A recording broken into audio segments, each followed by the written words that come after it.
35 al 41, el Señor Jesús se reinicia otra vez en la escena, entra a escena otra vez y se encuentra con esta persona que él había sanado. Lo que nos deja ver en el capítulo 9, hermanos, antes de entrar al versículo 35, es la conversación que tiene esta persona que ha sido sanada con los fariseos, pero también con los vecinos, con las personas que conocían a esta persona ciega. Y el evento sobrenatural del despliegue del poder de la gloria de Cristo al haber sanado a esta persona es evidente, a tal grado que la gente ni siquiera sabe cómo abordar la circunstancia. No sabe cómo abordar esta situación y comienzan a preguntarle una y otra vez. ¿Qué es lo que le preguntan? ¿Pero cómo te sanó? ¿Pero cómo es que pasó? ¿Cómo fue que pasó?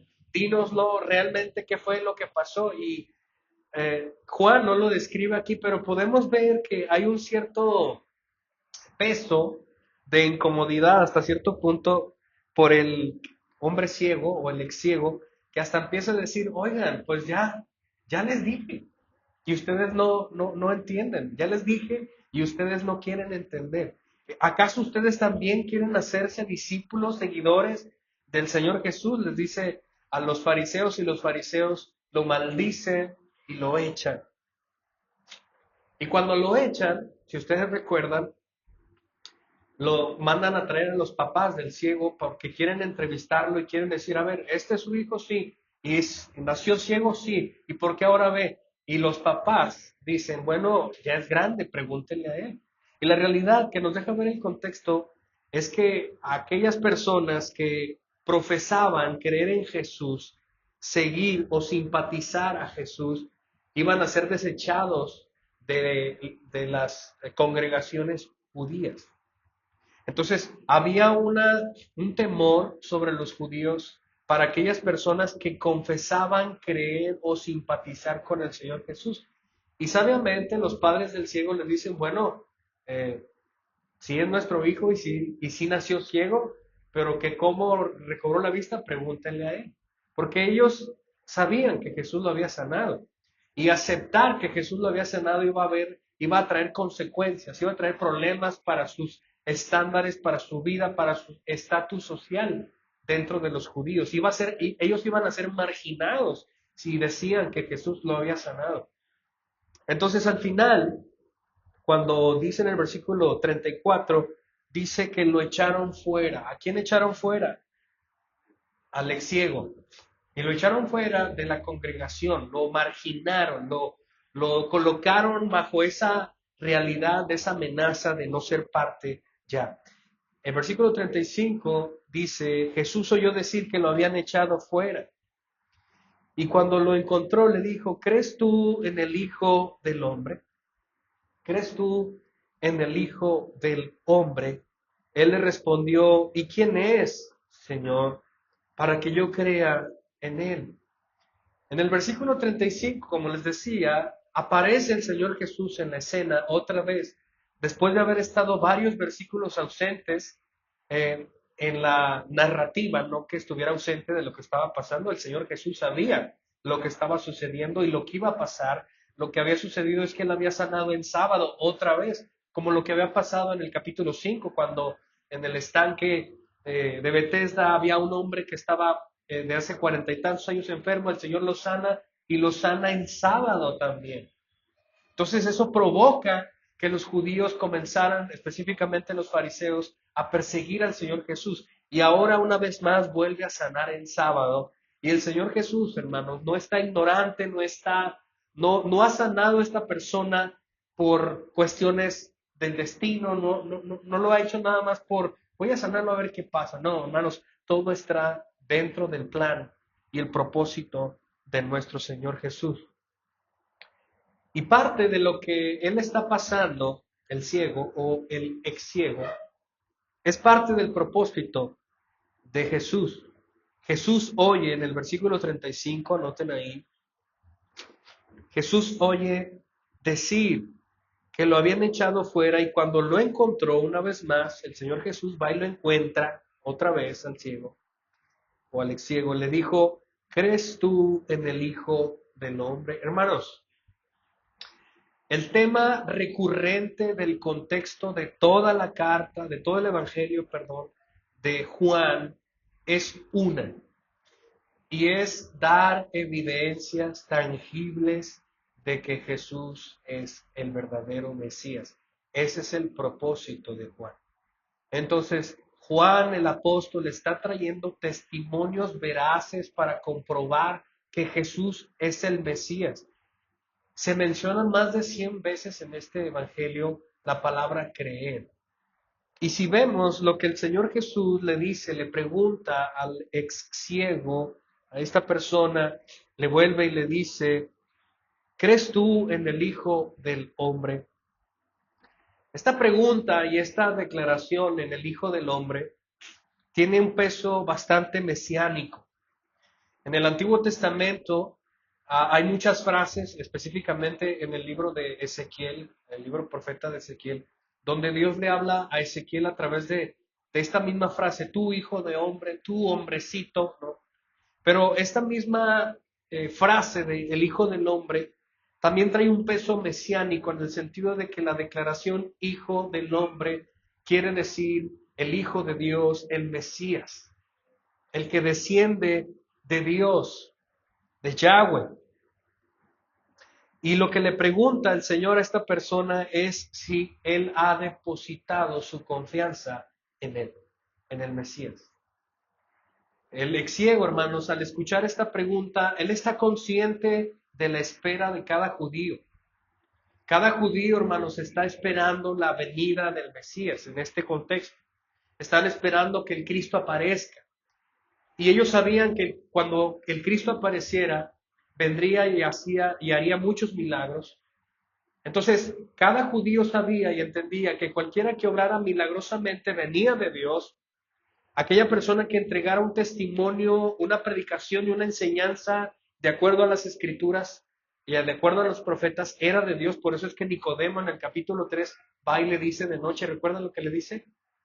Sabemos que tú vienes de parte de Dios. ¿Cómo? Como maestro.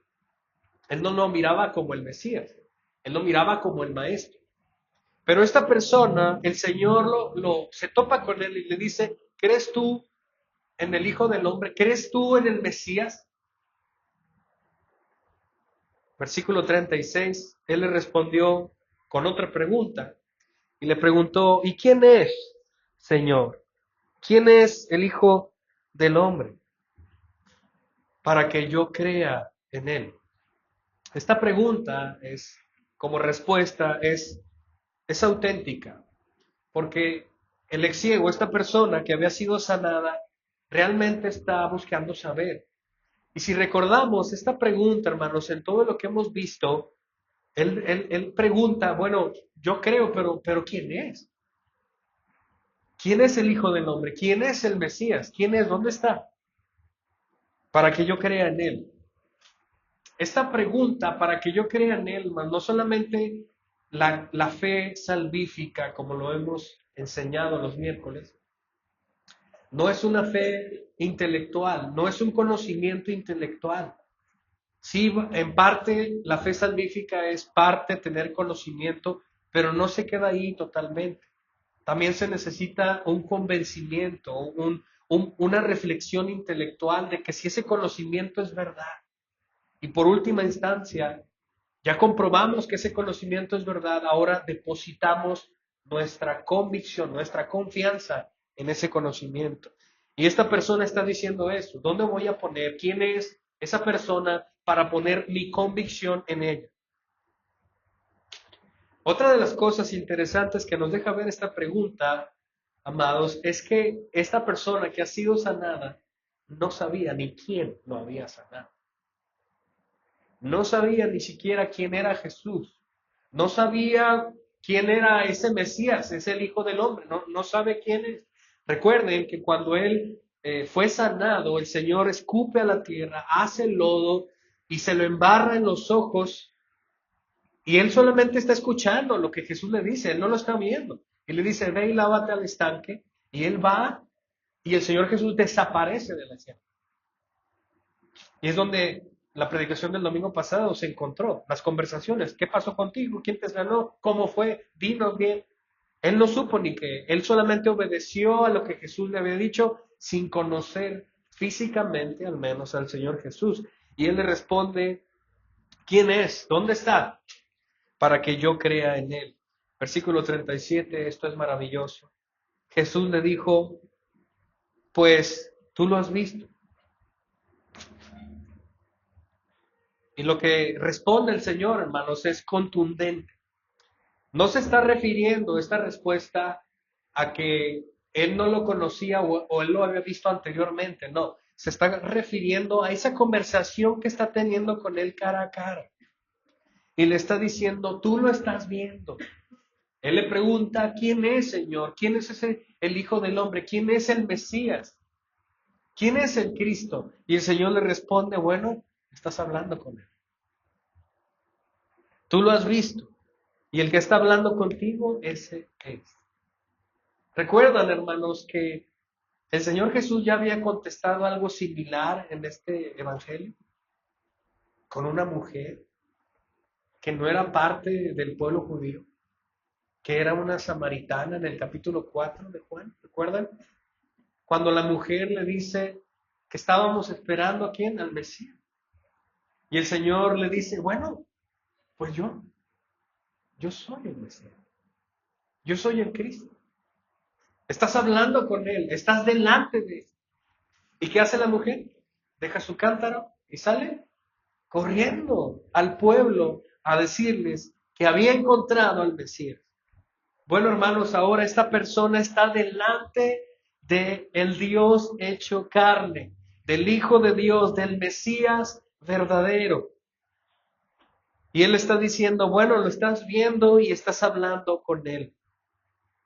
Versículo 38. Entonces dijo, creo, Señor.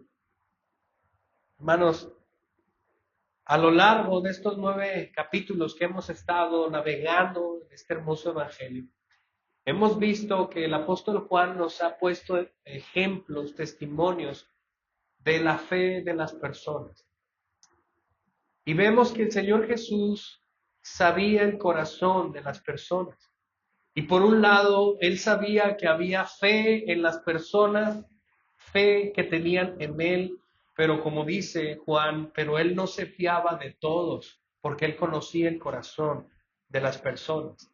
En otras palabras, Jesús sabía que había fe en él, pero no toda la fe que había en él era verdadera, no era una fe genuina. Pero lo que estamos viendo aquí, hermanos, es completamente distinto. Estamos viendo a una persona que genuinamente ha creído en él,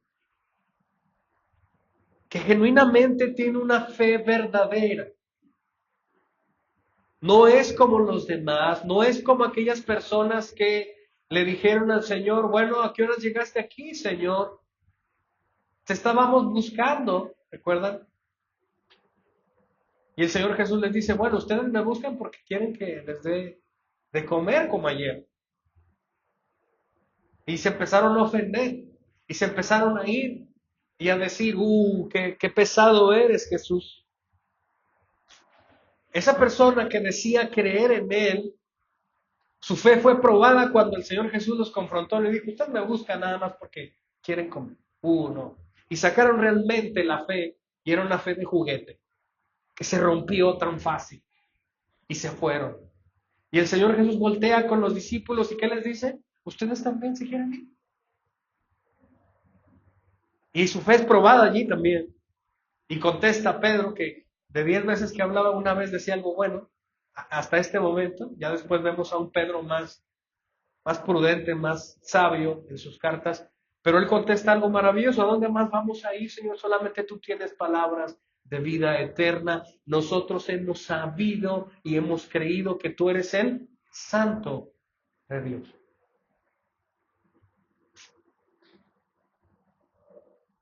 Nuestro hermoso Jesús está delante de una persona que tiene una fe genuina, que ha creído. Hermanos, la salvación está condicionada solamente por dos milagros que Dios hace en el corazón. La salvación de Dios está condicionada por dos milagros que Él hace a través de su Espíritu y a través de su palabra: arrepentimiento y fe. Es el Espíritu de Dios que convence a nuestro corazón, Juan capítulo 16, versículo 16, de que somos pecadores, de que estamos ciegos, y ahorita lo vamos a ver, de que estamos en la oscuridad y en bancarrota y que no nos podemos salvar a nosotros mismos de la ira de Dios. Él nos convence del pecado, Él nos convence de la justicia de Dios y del juicio que merecemos. Y solamente ese convencimiento puede ser a través del poder del Espíritu. Y el otro milagro que Dios crea en el hombre es la fe salvífica, la fe verdadera, la fe que tiene el conocimiento del Evangelio, de la persona y de la obra de Jesucristo, tiene la convicción de que eso es veraz y al final pone una fe, su convicción en Él, en su persona y su obra. Y esta persona ha creído. ¿Y sabes cómo nos damos cuenta? ¿Sabes cómo tú te puedes dar cuenta de una fe genuina? De que una persona ha sido salvado, ¿Sabes cómo? Bueno, aquí no lo deja ver Juan.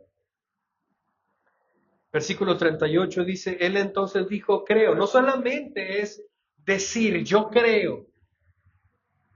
La palabra de Dios, el apóstol Pablo en Romanos capítulo 8 dice que cualquiera que confiese que Jesús es el Cristo y que Dios su Padre lo levantó de los muertos tiene vida eterna. Y eso es verdad. Pero a través del tiempo la iglesia, hermanos, y específicamente también la iglesia católica, ha puesto en el corazón de las personas el hecho solamente de confesar, de decirlo. Tú di y ya se armó. Como si la salvación solamente fuera decirlo. Y vaya que el Nuevo Testamento se refiere a que aquel que confiese delante, como el Señor Jesús lo dijo, delante de los hombres, mi Padre le va a confesar delante, yo lo voy a confesar delante de mi Padre, que está en los cielos. Pero no se trata de una mera palabrería, no se trata de una mera confesión o de una verbalización. Primero se trata de un cambio radical en el corazón de esa persona. Primero se trata de la obra del Espíritu de Dios que hace en el corazón de este ciego. Hermanos, lo que Jesús hizo con esta persona no solamente fue sanar su ceguera física. Hay otro problema más grande que tenemos. Es la ceguera espiritual. Ese es el mayor problema que tenemos.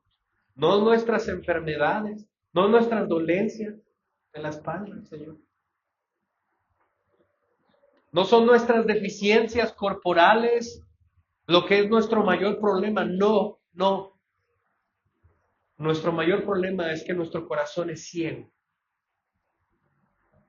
Y el Señor le está dando vista, la vista más importante a esta persona para que lo vea. ¿Crees tú? ¿Crees tú en el Hijo del Hombre? ¿Crees tú en el Mesías? Bueno, ¿quién es, Señor? Para que yo crea. Pues tú lo estás viendo, estás hablando con Él. ¿Y qué hace? Dice, creo. Verbalizarlo es la primera parte que le toca hacer a la persona. Y la segunda, creo, Señor, y dice Juan, y lo adoró. Cuando esta persona dijo, yo soy el Cristo, ella dice, creo, Señor, esta persona se tira al piso y lo adora. La primera reacción, hermanos, cuando el poder del Espíritu de Dios nos ha salvado es que vivimos vidas de adoración. De hecho, el verdadero cristianismo radical, el mero cristianismo, se trata de adorar a Cristo, a nuestro Salvador, a nuestro Dios Trino, al Espíritu Santo, al Padre. Todo lo que hacemos es por adoración. Nuestro comportamiento es una ofrenda de acción de gracias al Señor. Es adorar constantemente. Y no solamente venir aquí a la iglesia y cantar las alabanzas y levantar las manos, esa adoración, no. La adoración es un estilo de vida. La adoración es un compromiso constante, es una determinación de alegría y de gozo, de gratitud a nuestro Señor. ¿Cómo está tu vida de adoración, iglesia? ¿Adoras a Dios, como dice Proverbios, con todo lo que tienes? ¿Hasta con tus bienes? ¿Adoras a Dios cuando te levantas? Y no estoy hablando de cantar himnos o alabanzas, no solamente eso es adoración. La manera en como tú y yo vivimos descubre realmente si estamos adorando a Dios. Y cuando nosotros adoramos a Dios, hermanos, damos a conocer que realmente hemos sido salvados. Cuando tenemos un estilo de vida de adoración, ¿cómo se traduce eso? ¿Cómo se ve eso? Bueno, la excelente parte que nos deja ver nuestra adoración a Dios, hermanos, es vivir bajo su señorío. Vivir bajo el señorío de Cristo voluntariamente. En otras palabras, andar como Él andó. Parecerse a Él. Vivir en humildad, en obediencia a su palabra. En amor, en gratitud en la iglesia, el convivir, el animarse mutuamente en la iglesia, el exhortar, el animar a nuestros hermanos a seguir creciendo en la fe y el amor, a las buenas obras. Al estar aquí temprano, hermanos, en la iglesia los miércoles, los domingos, y estar ayudando a las cosas con una actitud de servicio a los demás. El salir allá, hermanos, y predicar a Cristo. Doy gracias a Dios que ayer nos dio la oportunidad de predicar aquí en el anexo. Estuvimos ahí predicando el Evangelio, hermano. Fue un momento muy bueno. Los jóvenes están muy necesitados. Les ruego que oren por ellos. Empezaron a preguntar muchas cosas. Y primeramente Dios, vamos a estar yendo a predicar allí su servidor para que estén ahí orando por nosotros. Pero hay mucha necesidad. Y nosotros tenemos el alimento verdadero. ¿Cómo luce, hermanos? Viviendo bajo el señorío de Cristo. No viviendo como tú quieres, no haciendo lo que tú quieres, no, es vivir conforme a lo que Él dice. El Señor dice más adelante en el capítulo 15, de aquí mismo, de Juan, que aquel que permanece en su palabra va a dar mucho fruto. Va a dar mucho fruto. Y permanecer en Cristo tiene esta misma idea, estar bajo el señorío de Cristo. Su palabra nos dice cómo vivimos y nosotros obedecemos. En el poder del Espíritu Santo. Es en el poder del Espíritu Santo. Porque fuera de Él nunca vas a poder hacer nada. Porque separados de mí, dice Juan capítulo 15, ¿nada qué? Nada puedes hacer. Entonces esta persona dice, Señor, yo creo en ti. Yo creo en ti. Y después, acto seguido, confirma su fe, se postra y le adora. Noten aquí, hermanos, que el Señor Jesús no reprende a esta persona como cuando Pedro es adorado por un romano, un soldado romano en Hechos capítulo 10. Cuando llega Pedro y se postra y le dice, no, levántate, yo soy un hombre como tú. O también como cuando se aparece un ángel en Daniel capítulo 10 y 11 y el ángel le dice a Daniel, no, levántate, yo soy un consiervo igual que tú. Noten aquí que cuando se postra a esta persona, el Señor no lo reprende, sino que Jesús acepta la adoración. ¿Por qué, hermanos? Porque Jesús es digno de recibir toda la adoración, porque Él es Dios. Juan, más adelante en su carta de Apocalipsis, escribe que él tiene una visión y hay un libro con muchos sellos y alguien pregonaba diciendo, ¿quién es digno de abrir este libro y desatar los sellos? Decían. Y él le pregonaba y gritaba, ¿quién es digno? ¿Saben qué significa digno? En otras palabras, esa declaración que él es digno es que ¿quién está a la perfección de los estándares de Dios para ser merecedor de algo? ¿Quién? Nadie. Y gritaba esta persona y dice Juan que yo lloraba mucho. Dice, yo lloraba mucho porque entre la multitud no había nadie. No había nadie quien fuera digno de abrir el libro ni desatar los sellos. La consecuencia de no abrir ese libro es que los dictámenes de Dios no se iban a realizar. Y yo lloraba mucho hasta que apareció un cordero, dice, como inmolado, pero que también era un león a la vez. Y me dijeron, ya no llores, Juan. He aquí el cordero vive y él es digno, dice, de desatar los sellos. Él es digno de abrir el libro y de proclamar la palabra. Hermanos, nadie es más digno que nuestro hermoso Cristo Jesús. A Él sea toda la gloria por siempre. Así que esta persona reconoce en ese milagro de haber obtenido la cura a su más grande enfermedad, la ceguera espiritual, no la física, pan comido para el Señor, pero su ceguera espiritual también fue cualquier cosa que el Señor lo hizo en un santiamén y él vio y lo adoró. Y Jesús dijo, versículo 39, yo vine a este mundo para juicio, para que los que no vean, vean, y para los que ven, se vuelvan ciegos. Anteriormente, el Señor Jesús había dicho que Él no venía a condenar a nadie. Y mucha gente cree que este versículo contradice esa misma idea que antes había dicho y que también más adelante va a decir, por ejemplo, está el capítulo 3 cuando dice, yo no vengo al mundo a condenar al mundo, sino a salvar lo que se había perdido.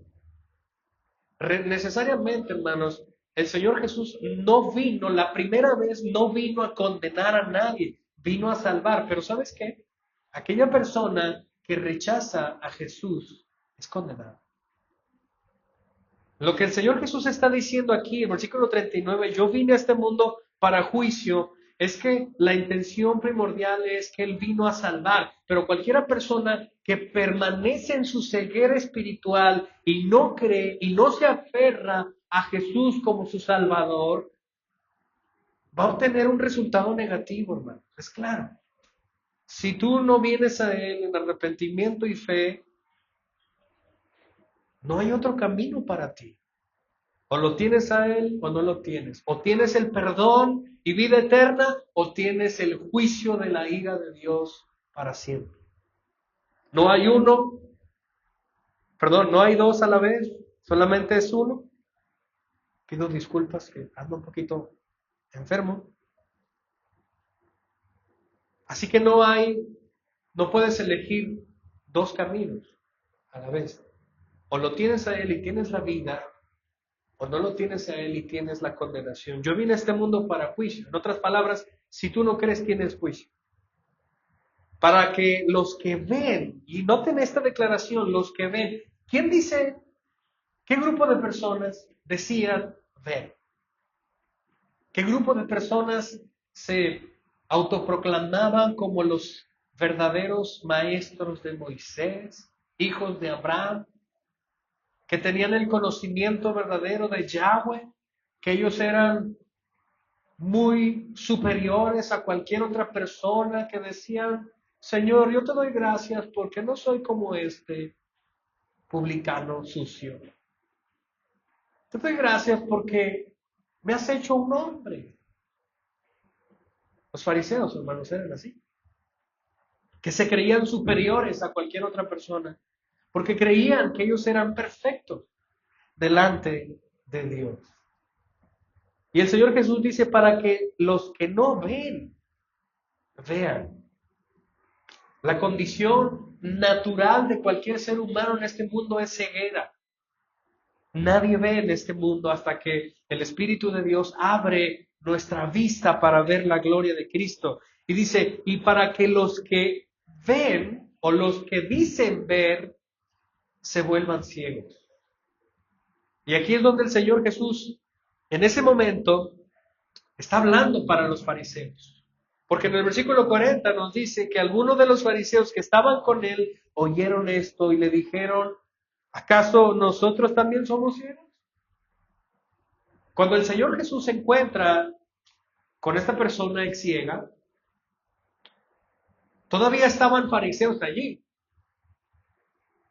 Y ellos, los fariseos, estaban escuchando lo que Jesús les decía a esta persona que había sido sanada. ¿Tú crees en mí? ¿Quién es el verdadero Mesías? Soy yo. Y ellos estaban allí mientras escuchaban ellos. Los fariseos estaban escuchando la autoproclamación de Jesús del ser el Mesías, el Cristo verdadero. Y no solamente están escuchando, están viendo que el que era ciego se está inclinando para adorarle. ¿Qué?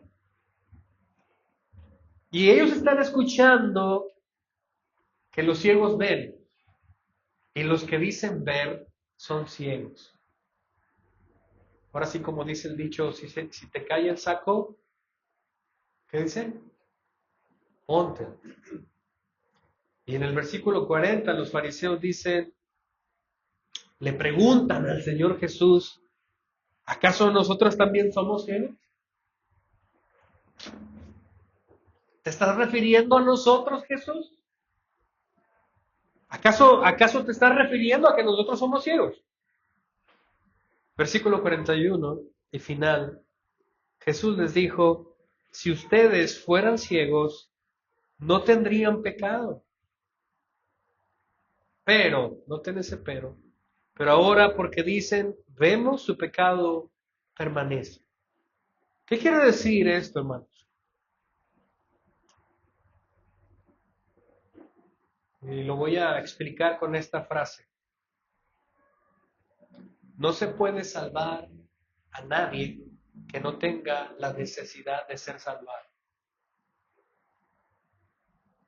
Dios no va a salvar a nadie que no tenga la necesidad de ser salvado. Para ser salvados, hermanos, necesitamos arrepentimiento y fe. El arrepentimiento es un dolor consciente del daño que hemos hecho delante de Dios, que le hemos deshonrado, que hemos violado sus leyes. Y eso nos lleva a dejar ese pecado y a ir en fe al Señor. Arrepentimiento no es pedir perdón, no es pedir disculpas. No, el arrepentimiento es un cambio de rumbo, un cambio de mente. Antes eras, ahora ya no. Las personas que no creen tener la necesidad de cambiar algo, hermanos, no se pueden salvar.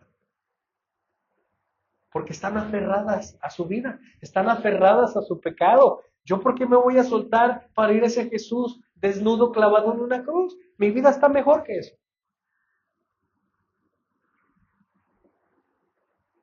¿Sí me explico?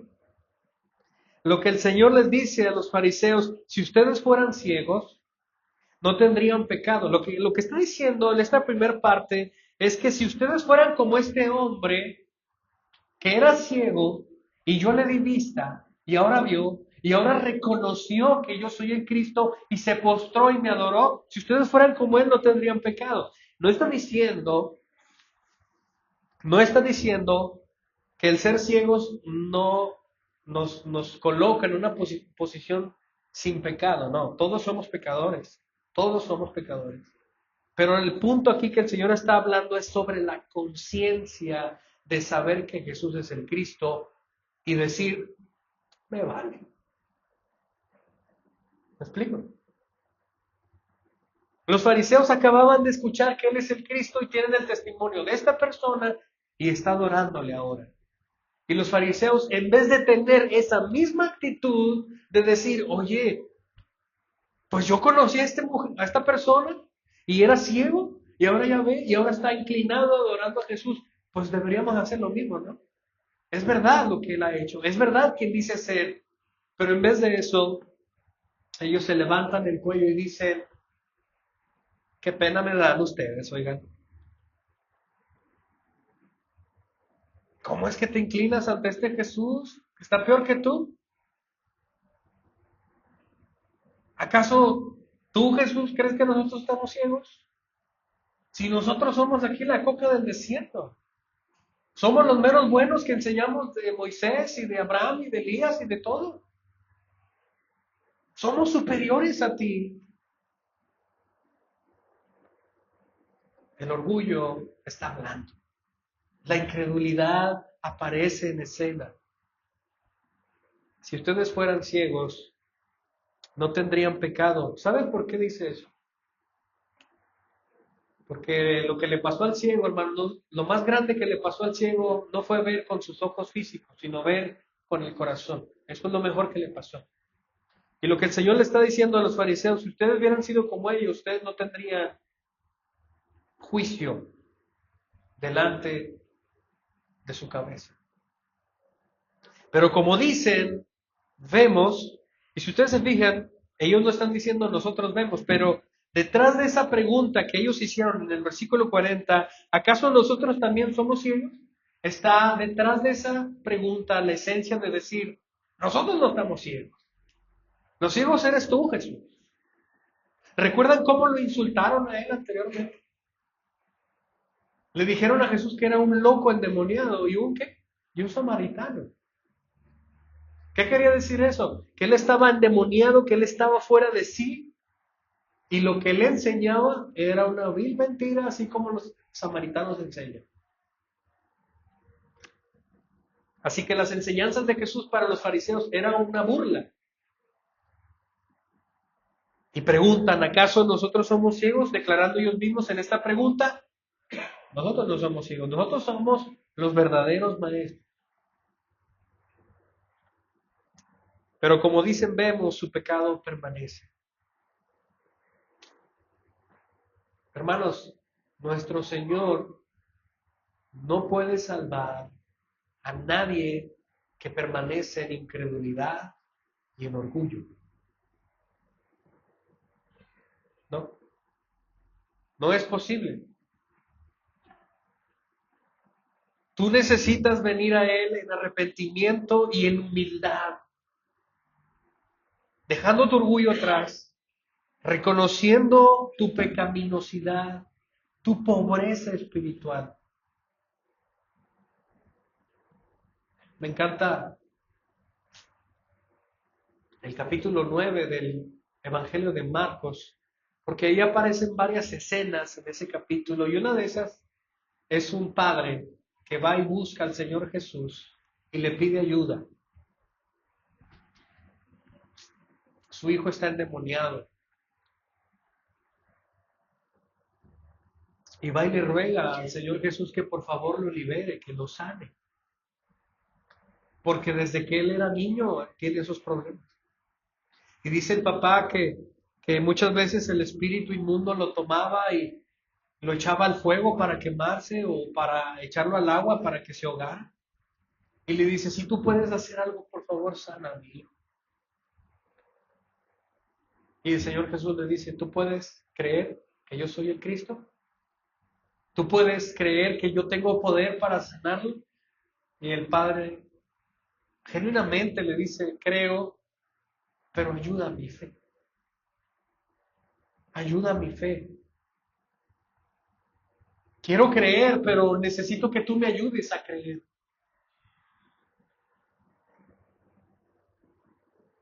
Pídele a Dios que te ayude a creer.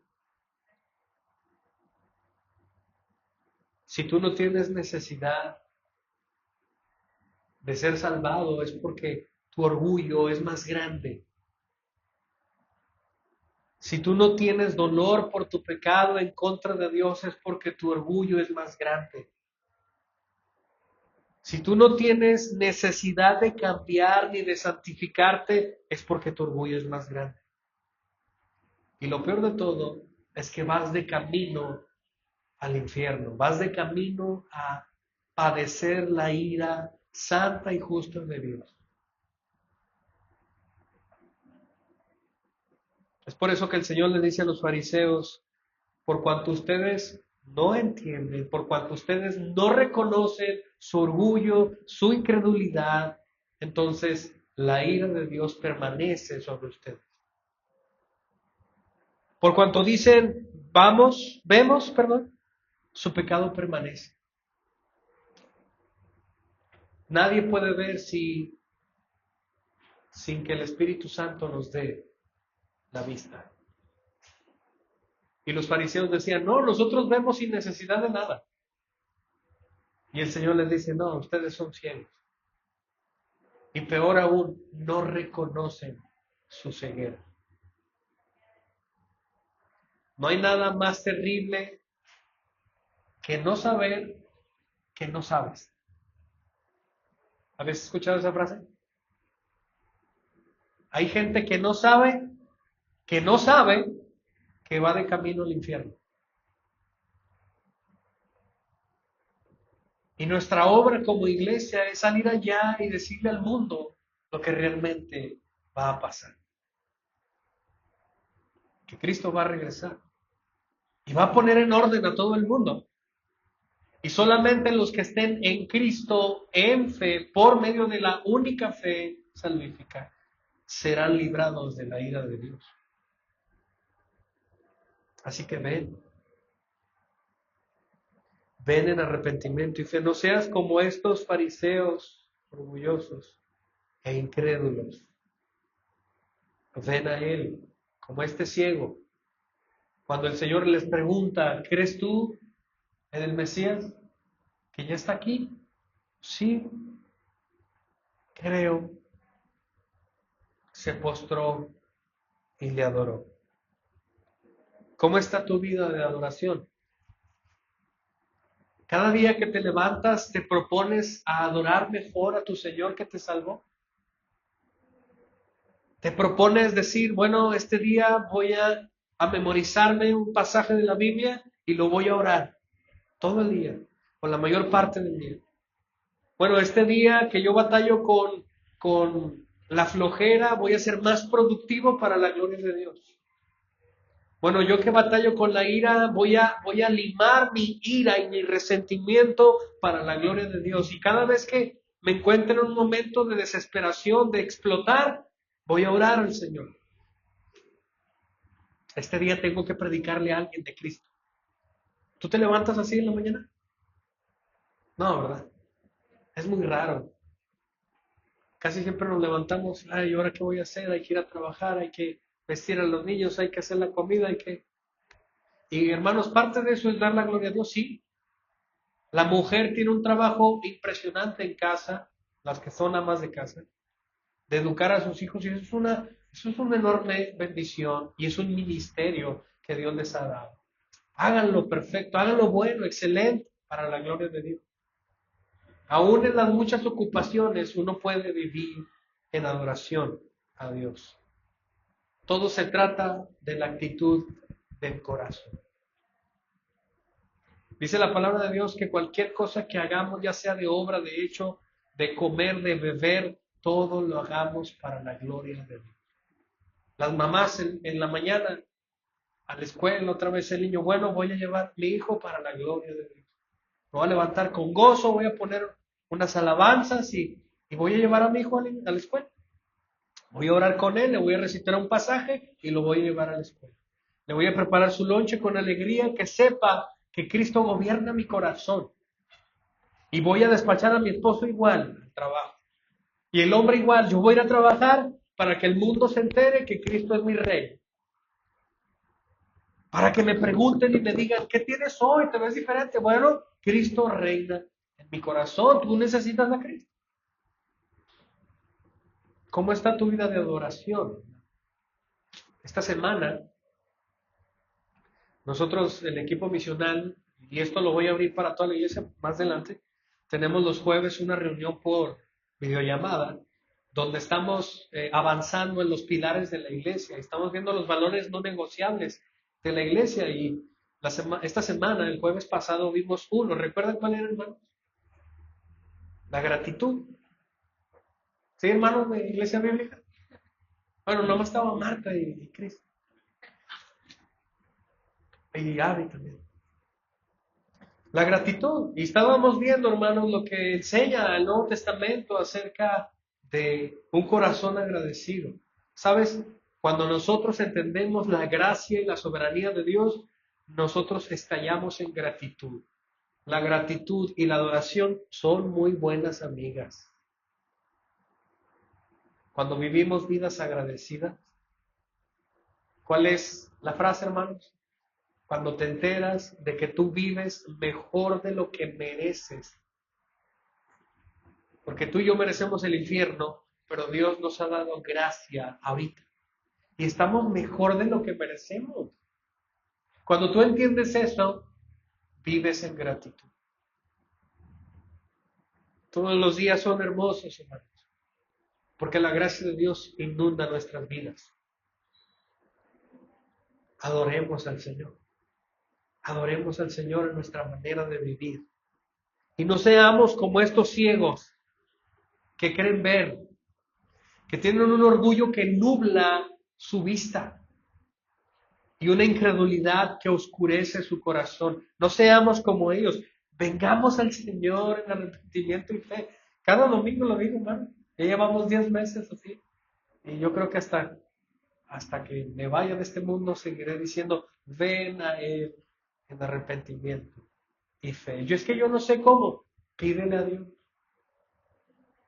Pídele a Dios que te dé arrepentimiento y fe. Y también lo digo a los que somos ya creyentes. Porque también necesitamos arrepentimiento y fe todos los días. Necesitamos entregarle al Señor y vivir en arrepentimiento cosas que no lo hemos entregado. Y necesitamos convicción en áreas que todavía no creemos en el Señor. Pidamos al Señor. Así que te pregunto lo mismo que el Señor preguntó. ¿Tú crees en el Hijo del Hombre? ¿Crees? Entonces, adórale. Adórale con tu manera de vivir. Adórale. Deja que ese fruto se vea. Deja que ese fruto huela en todo lugar donde vayas. Adórale a Él. Que el mundo se entere de que tú has sido rescatado, de que tú eres verdaderamente una persona que tiene vista. Y no seamos como los fariseos, que quieren ver, pero están más perdidos y más ciegos que el mismo que había sido sanado. Amén.